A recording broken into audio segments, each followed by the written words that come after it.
नमस्कार, आप देख रहे हैं डेली 24 भारत। मैं हूं आपके साथ स्तुति झा। बुलेटिन की शुरुआत करते हैं। पुष्कर सिंह धामी ने शुक्रवार को नई दिल्ली में प्रधानमंत्री नरेंद्र मोदी से शिष्टाचार भेंट कर राज्य के विकास से जुड़े विभिन्न मुद्दों पर चर्चा की। इस दौरान मुख्यमंत्री ने केंद्र सरकार द्वारा उत्तराखंड को मिल रहे सहयोग और मार्गदर्शन के लिए प्रधानमंत्री का आभार जताया और कहा कि केंद्र की मदद से राज्य विकास के नए आयाम स्थापित कर रहा है। साथ ही उन्होंने प्रधानमंत्री को उत्तराखंड आने का निमंत्रण भी दिया। मुख्यमंत्री ने हरिद्वार कुंभ 2027 के लिए 500 करोड़ रुपए का सहायता नदी जोड़ो परियोजना के तहत नेशनल वाटर डेवलपमेंट एजेंसी द्वारा flexibility study, Rajaji national park में 84 कुटिया के विकास के लिए 100 करोड़ रुपए की मंजूरी और पिथौरागढ़ में नैनी सैनी हवाई पट्टी के लिए हुए एमओयू सहित चारधाम यात्रा के लिए सुरक्षित हेली सेवाओं सहयोग के लिए प्रधानमंत्री का विशेष धन्यवाद किया। इसके अलावा ऋषिकेश में बिजली लाइनों के भूमिगत चंपागत बाईपास, देहरादून रिंग रोड और देहरादून मसूरी जैसी अहम परियोजनाओं की स्वीकृति के लिए भी आभार व्यक्त किया। वहीं प्रदेश भर में आज रात को 1 घंटा अर्थ ओवर मनाया जाएगा। इस दौरान सभी लाइटों और विद्युत उपकरणों को बंद रखा जाएगा। इसे लेकर उत्तराखंड शासन ने आज रात 8:30 बजे से 9:30 बजे तक अर्थ ओवर मनाने का निर्णय लिया है। इस दौरान प्रदेश भर में लोगों से 1 घंटे के लिए सभी गैर जरूरी लाइटें और विद्युत उपकरण बंद रखने की अपील की गई है।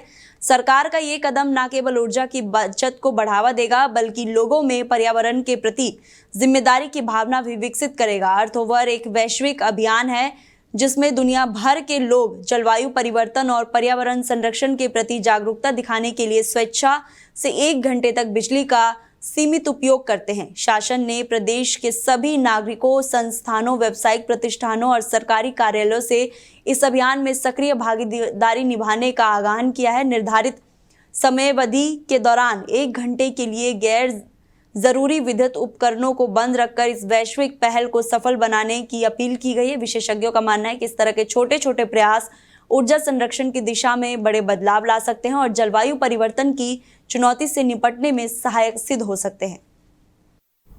वहीं हरिद्वार कुंभ मेला 2027 के अंतर्गत उत्तराखंड के विभिन्न क्षेत्रों में आने वाली देव डोलियों की गंगा स्नान और भव्य शोभा यात्रा इस बार प्रमुख आकर्षण केंद्र होगी। राज्य की लोक संस्कृति, परंपरा और आस्था को देश दुनिया के सामने प्रस्तुत करने के उद्देश्य से राज्य सरकार के निर्देश पर मेला प्रशासन ने इस दिव्य आयोजन की तैयारियां शुरू कर दी है। मेलाधिकारी सोनिका की अध्यक्षता में मेला नियंत्रण भवन हरिद्वार में एक महत्वपूर्ण बैठक आयोजित की गई। बैठक में देव डोलिया की शोभा यात्रा और स्नान कार्यक्रम की रूपरेखा पर विस्तार से चर्चा की गई। इसमें जनप्रतिनिधियों, लोक सांस्कृतिक से जुड़ी समितियों के पदाधिकारियों, मेला प्रशासन और विभिन्न विभागों के अधिकारियों ने भाग लिया। मेलाधिकारी सोनिका ने कहा कि इस आयोजन के माध्यम से देश दुनिया के श्रद्धालु उत्तराखंड की समृद्धि, लोक संस्कृति, धार्मिक परंपराओं और आस्थाओं का साक्षात्कार कर सकेंगे। उन्होंने बताया कि देव डोलिया की शोभा यात्रा और स्नान कार्यक्रम को पूर्ण भव्यता के साथ आयोजित किया जाएगा। साथ ही श्रद्धालुओं की सुविधा और सुरक्षा के लिए समुचित व्यवस्थाएं सुनिश्चित की जाएगी। देखिए, देव डोली पहले से भी हमारी 2-3 कुंभों में आ चुकी हैं और हमारी जितनी देवी देवता हैं उनको स्नान कराने का पहले से भी हमारी परंपरा रही है। लेकिन अब सामूहिक रूप से परंपरा हमने पहली बार हमारे स्वर्गीय मोहन सिंह गांवासी जी के कल्पनाओं में हमने ये साकार किया था।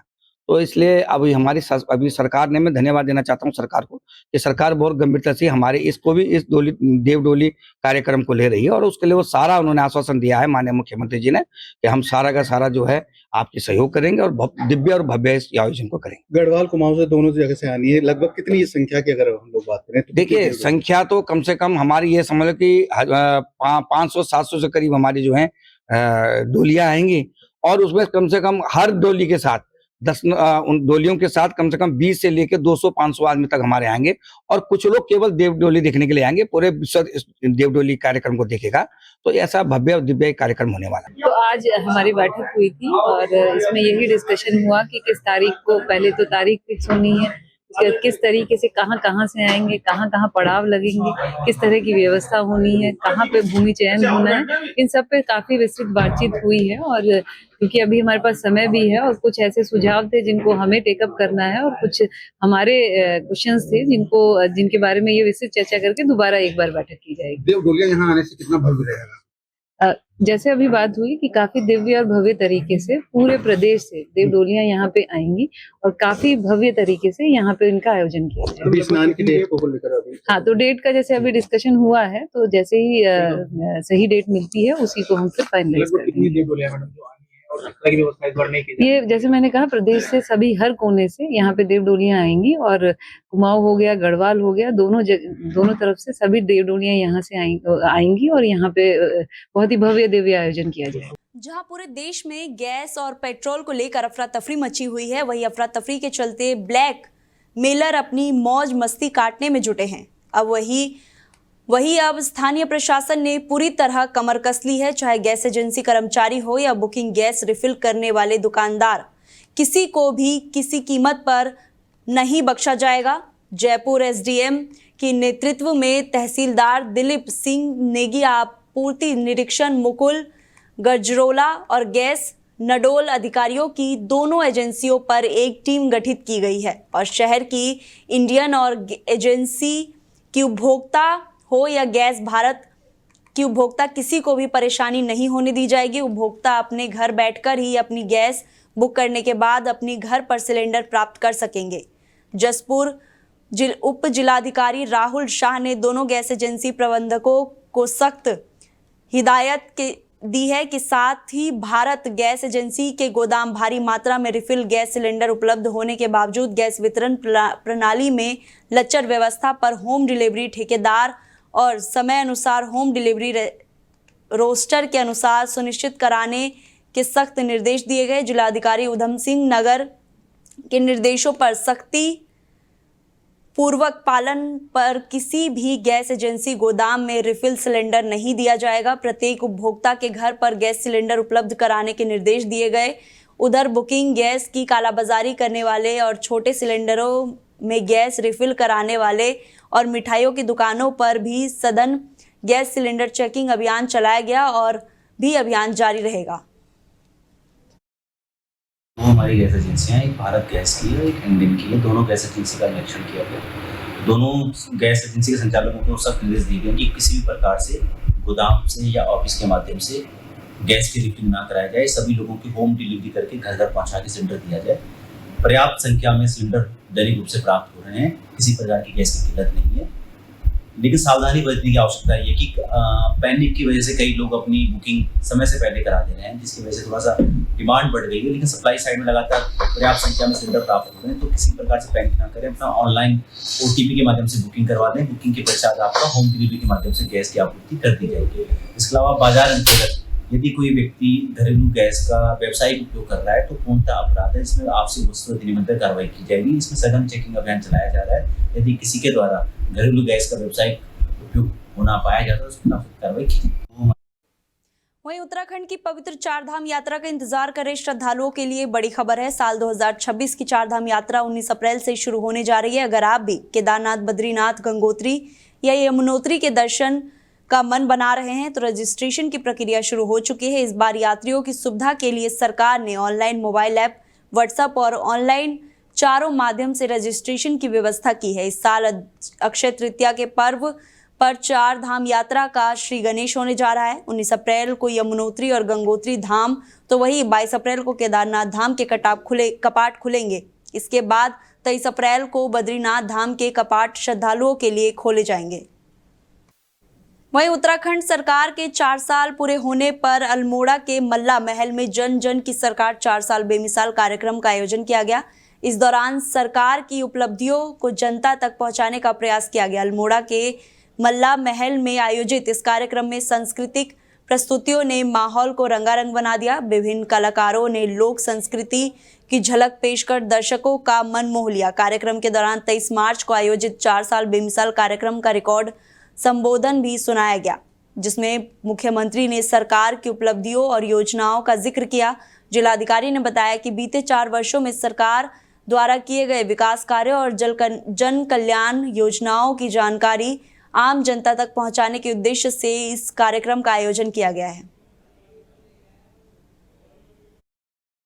हमारी सरकार के जो 4 साल कंप्लीट हुए उसके उपलक्ष्य में जन जन की सरकार आपके द्वार के 4 साल का कार्यक्रम कर रहे हैं। जैसे कि माननीय मुख्यमंत्री जी की स्पीच चल रही है, जो विगत वर्षों में यहाँ हमारे द्वारा आर्थिक ढांचा क्रिएट किया गया है, नए उद्योगों को लाया गया है, नकल विरोधी कानून बनाया गया है, धर्मनिरपेक्षता करते हुए ये इंश्योर किया गया है जो उत्तराखंड की जो संस्कृति है उसे कैसे प्रोटेक्ट किया जाए। 4 धाम यात्रा के लिए रोड्स को इम्प्रूव करा गया है। तो आप देख सकते हैं कि विभिन्न उसमें सेक्टर्स में सरकार के द्वारा जो काम किया गया है उसको जनता के द्वारा हम लेकर जा रहे हैं, उनको बता रहे हैं और जनता से भी हमें उसका प्यार मिल रहा है कि जो अच्छा काम किया है, और ये हमारे लिए प्रेरणा बनेगा कि आगे चल के हम और अच्छा कार्य कर पाए। हमारी वहीं उत्तराखंड से इस वक्त की सबसे बड़ी खबर आ रही है, जहां प्रदेश के विकास की रीढ़ माने जाने वाली डिप्लोमा इंजीनियर्स ने सरकार के खिलाफ मोर्चा खोल दिया है। अपनी 27 सूत्रीय मांगों के समाधान के लिए उत्तराखंड डिप्लोमा इंजीनियर्स महासंघ के आह्वान पर 23 मार्च 2026 को पूरे देश में अनिश्चितकाल हड़ताल शुरू हो गई है। प्रदेश भर के विभिन्न इंजीनियर्स विभागों जैसे पीडब्ल्यूडी, सिंचाई, लघु सिंचाई और पेयजल निगम के हजारों जूनियर इंजीनियर और सहायक भी अभियंता कलम बंद हड़ताल पर है। देहरादून के विभाग अध्यक्ष कार्यालय से लेकर अल्मोड़ा, नैनीताल और बागेश्वर के जिला मुख्यालय तक हर तरफ विरोध प्रदर्शन जारी है। महासंघ के प्रांतीय अध्यक्ष आर.सी. शर्मा और महासचिव वीरेंद्र गुसाई का कहना है कि सरकार उनकी जायज मांगों की लगातार अपेक्षा कर रही है। शासन स्तर पर कई दौर की वार्ताएं विफल होने के बाद अभियंताओं को ये बड़ा कदम उठाना पड़ा। इंजीनियर महासंघ के बैनर के तले हम लोगों की 27 सूत्रीय मांगे हैं, जिनका समय समय पे हम लोगों ने शासन को उसके संबंध में पहले से पत्राचार हुआ है, उनके साथ नियमित बैठकें हुई हैं। उसके बाद भी शासन के द्वारा कोई सुनवाई नहीं हुई। हमेशा उनके द्वारा ये कहा गया कि 1 महीने के अंदर हम आपकी मांगों पर विचार करेंगे, उसके बाद 1 महीने के बाद जब गए तो 15 दिन के बाद विचार करेंगे, और अंततः हारते हुए हम लोगों ने शासन के विरुद्ध जाके और ये हड़ताल के उस पर आए हैं। 27 सूत्रीय मांगे हैं। और इस संबंध में ये भी बताना चाह रहे हैं कि जिस दिन हम लोग को हड़ताल पे आए, उत्तराखंड डिप्लोमा इंजीनियर महासंघ के सारे सदस्य पहले ही दिन शासन जो था अंदर तक हिल गया और उन्होंने तुरंत बुला लिया वार्ता करने के लिए। लेकिन जैसी उनकी हमेशा से रणनीति रही है कि किसी तरह मामले को टालते रहो, उनकी कार्यप्रणाली में भी यही रहता है कि बस कोई अगर समस्या आई है उसको आगे टाल दो, उसको फेस करने के बजाय आगे टाल दो, उतने दिन उनके लिए सही हो गया। उस पर वो चल रहे थे। लेकिन उत्तराखंड डिप्लोमा इंजीनियर संघ इस बार महासंघ अडिग है कि जब तक आप हमारी मांगे नहीं मानेंगे हम वापस आने वालों में से नहीं। ये उत्तराखंड इंजीनियर महासंघ के बैनर तले द्वितीय चरण का जो ना धरना हमारा हड़ताल शुरू हुई है। इसमें हमने पहले चरण में जो ना सरकार को अपनी मांगों के संबंध में अवगत कराया था और चरणबद्ध तरीके से हमने मतलब जिला मुख्यालय पर और देहरादून में जो ना 1 दिवसीय धरना प्रदर्शन प्रत्येक जिलों से और पूरे समस्त जिलों से जो ना हमने किया था। सारी 2 बार हमारी बैठकें भी हुई हैं शासन स्तर पर। तो महासंघ के बैनर तले ये द्वितीय चरण की जो ना हड़ताल हो रही है, जिसमें हमारी 27 मांगे हैं और वो सभी सदस्यों को प्रभावित कर रही हैं, जिससे जो ना जिसकी मांग बहुत दिनों से चल रही है लेकिन अब तक वो पूरी नहीं हुई है। तो अंत में आकर के हमें जो ना हड़ताल का रूप लेना पड़ा है। हमारे जो पदाधिकारी है शासन स्तर पे, मतलब देहरादून स्तर पे जो जनपद को और प्रदेश को पूरा देख रहे हैं, जिसमें पूरे जोर शोर से सभी सदस्य हमारे प्रतिभाग कर रहे हैं इस पूरी हड़ताल में। इसका जो निर्णय है वो हमारे जनपद प्रदेश स्तर के जो प्रांतीय कार्यकारिणी है उनके ऊपर वो जो भी आदेश होगा हमारा, उनके आदेशों के हिसाब से हमारी आगे रणनीति तय होगी। फिलहाल वर्तमान में हड़ताल पर सभी हमारे डिप्लोमा सदस्य सभी डिप्लोमा हड़ताल। वहीं एम्स ऋषिकेश में नेशनल युवा कनक्लेव का आयोजन किया गया, जिसका उद्देश्य युवाओं के होलिस्टिक हेल्थ और फाइनेंशियल वेलबींग को बढ़ावा देना है। सोशल आउटरीच सेल ने युवा जोश मॉडल पेश किया। शारीरिक, मानसिक, सामाजिक और आर्थिक सशक्तिकरण पर केंद्रित कार्यक्रम में SEBI के executive director Manoj Kumar, MP के चीफ एग्जीक्यूटिव वेंकट और एम्स ऋषिकेश के निर्देशक मीनू सिंह शामिल रहे। विशेषज्ञों ने युवाओं और हाइपरटेंशन, मोटापा, तनाव और करियर प्रेशर जैसी समस्याओं पर चिंता जताई। डॉक्टर संतोष ने बताया कि मॉडल वित्तीय साक्षरता, फिटनेस, योग और नवाचार के जरिए युवाओं को प्रेरित करता है और उनकी मल्टी डायमेंशनल विकास, नशा मुक्ति और संतुलित जीवन शैली अपनाने का आह्वान करता है।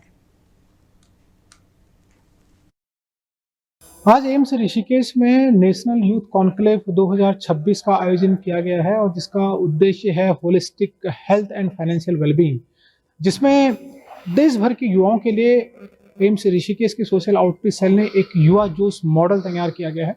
और इस मॉडल का उद्देश्य है कि हम युवाओं को फिजिकल, मेंटल, सोशल और फाइनेंशियली कैसे अपलिफ्ट करें। इस प्रोग्राम में security board exchange of India SEBI और एमफी का एक संयोजन था, जिसमें हमारे जो सेबी के executive director mister Manoj Kumar ji इसमें थे और एमफी के जो चीफ एग्जीक्यूटिव मिस्टर वेंकट, और उसके साथ ही हमारे एम्स ऋषिकेश के executive director professor Meenu Singh भी इस प्रोग्राम में थे। इसके साथ आज के इस इस दौर में जो युवाओं में जो आज देखी जा रही है बहुत सारी मानसिक समस्याएं, शारीरिक समस्याएं जैसे हाइपरटेंशन, ओबेसिटी, युवा विक्षिप्त हो रहा है धीरे धीरे और वो बहुत परेशान हो रहा है। इसलिए हमने सोचा कि युवाओं के लिए कुछ ऐसे आगे बढ़ के कार्यक्रम किया जाए और युवाओं के साथ संवाद किया जाए कि ऐसे प्रोग्राम, ऐसे युवाओं की समस्या ऐसी क्यों हो रही है। मुझे लगता है कि इस तरह के कार्यक्रम से और जो हमारा युवा जोश मॉडल है और फाइनेंशियल लिटरेसी, क्योंकि उनको एक नया आयाम दिया जाए सोचने के लिए, वो फाइनेंशियल लिटरेसी के माध्यम से, तो युवा इससे अपने इस दौर में युवा आगे बढ़ने की सोचेंगे और जो भी विकार उनमें चल रहे हैं उनसे ऊपर उठने की सोचेंगे। वहीं 1 अप्रैल से प्राइवेट स्कूलों में नया सत्र शुरू होने से पहले ही शिक्षा विभाग ने ऐसे निजी विद्यालयों को चिन्हित करने का काम शुरू कर दिया है जहां पर एनसीईआरटी की किताबों की जगह निजी प्रशासन की किताबें लगाकर अभिभावकों को से मोटा मुनाफा कमाते हैं। इसके अलावा शिक्षा विभाग अब की बार निजी स्कूलों में मनमानी फीस, स्कूल ड्रेस, किताबों पर अभिभावकों पर जोर देने पर ऐसी निजी स्कूल शिक्षा विभाग की कड़ी रडार पर होंगे, जहां पर विभाग ऐसे स्कूलों की मान्यता रद्द करने की स्तुति उच्च अधिकारियों को भेजी जाएगी। खंड शिक्षा अधिकारी विनोद कुमार ने बताया कि लक्सर क्षेत्र में ऐसे निजी विद्यालयों को चिन्हित किया जा रहा है जहां सरकारी और गैर सरकारी सभी स्कूलों में एनसीईआरटी किताबें लागू है। किसी भी विद्यालय द्वारा निजी प्रशासन की किताबें अगर लगाई जाती है और ऐसे में किसी भी अभिभावक की शिकायत मिलने पर ऐसे विद्यालयों पर सख्त कार्रवाई की जाएगी। अप्रैल से हमारा नया सत्र शुरू है, उसमें हमने विद्यालयों को निर्देशित भी कर दिया है, जो हमारे निजी विद्यालय हैं खासकर, कि वो एनसीईआरटी की जो पुस्तकें हमारे यहाँ है उसी को अपने विद्यालय में लागू करें और किसी तरह का कोई वेंडर या किसी तरह की कोई दुकान चिन्हित न करें जहाँ से वो बच्चों को उसके लिए मजबूर करें। तो ये हमने उनको निर्देशित कर दिया गया है और 1 तारीख से फिर हम इसका नियमित विद्यालयों का निरीक्षण भी करेंगे, देखेंगे अगर कोई ऐसी शिकायत या कोई ऐसा मामला आएगा तो उस विद्यालय पर हम कार्रवाई भी करेंगे। और एक चीज़ और है कि हमारे यहाँ आरटी में 25% सीटें जो प्राइवेट स्कूलों में है, उनकी सबसे न्यूनतम कक्षा की 25% सीटें जो होती है वो गरीब और वंचित वर्ग के बच्चों के लिए। उसमें भी हमारे आज 24 तारीख से 3 तारीख तक उसमें ऑनलाइन बच्चे जो हैं उसमें पोर्टल में अप्लाई कर सकते हैं, अपने जो पसंद के स्कूल उनके होंगे जहाँ के वो रहने वाले हैं उसके नज़दीकी स्कूल में वो अप्लाई कर सकते हैं और उनका चयन लॉटरी के माध्यम से किया जाएगा। उसमें भी हमने अपनी तरफ से तैयारी कर ली है कि उसको भी समय से बच्चों को जो है उसमें एडमिशन मिल जाए और किसी तरह की किसी बच्चों को दिक्कत। फिलहाल बुलेटिन में इतना ही। आप देखते रहिए डेली 24 भारत। नमस्कार।